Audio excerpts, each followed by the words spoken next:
there and the calm back. My goodness, some of the stories he told me. Mr. Zelenak, I want to tell him one story real quick. Okay. He was in his truck one day, and he's coming down, and it's cold. And he said, John, I saw a German motorcycle and a sidecar. And the two Germans, they were sitting on the motorcycle and sidecar like this, hunched over. And he said he slowed the truck down real slow because he thought that they were playing possum. And they probably were, but that's a good story.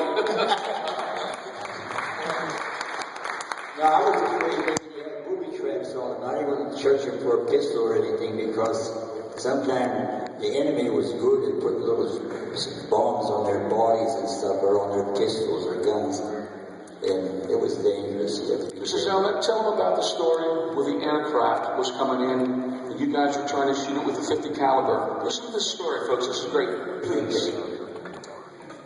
It was 12 o'clock noon, Christmas Day. Imagine, I escaped out of the balls. And this is the first time you'll hear anything like this.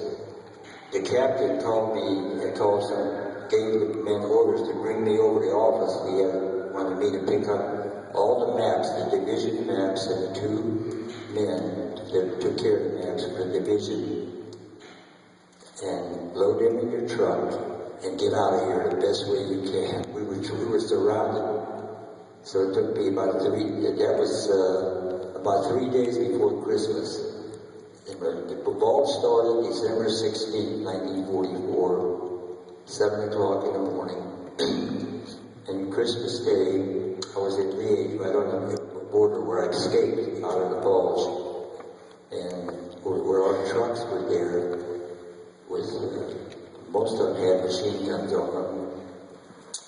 And then we were attacked here by, they claimed at the end of the day, it said it was 20 fighter planes, 109 Eagle fighter plane, German plane.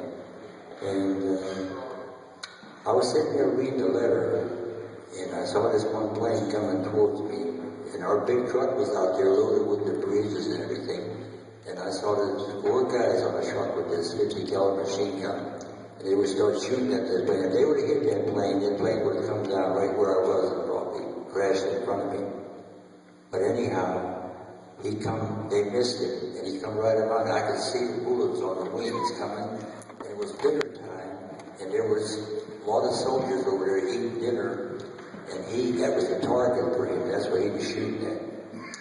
I aimed my gun up at him, but I didn't shoot. I don't know why. I was just, he went too fast. I figured, why waste the bullets? But anyhow, we shot this here one. I was behind the stucco building, and I knew the gun was behind her, but I didn't know the fellow was on it, so I went back there. I stood alongside him. I said, we're being attacked. So I said, here comes one. I could see him coming over here. You could throw a baseball up and hit it. So he starts shooting, and his machine gun was right in line with that plane. And every 5th bullet, as big as a golf ball and shining red, that's your target. That gives you a trajectory. And I hollered in his ear, more right, more right. And every one of them was going into that tail end.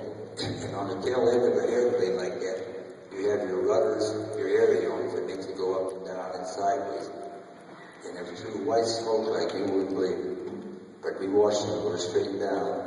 And then I went out front, and our B-17s were coming over from England. And here I see one of them coming down. One of them fighter planes snuck up there and hit that plane. And I counted 4 parachutes. And they were so small, like the end of a pencil, the letter, the eraser on the end of a pencil, maybe smaller than that. So I told my eye doctor lately when I went to see my eye doctor, I said, I'm going to ask her, was that good vision to see them little parachutes at 40,000 feet? They were only 18 foot wide, but they were so white, so white you couldn't miss it. But it was a good,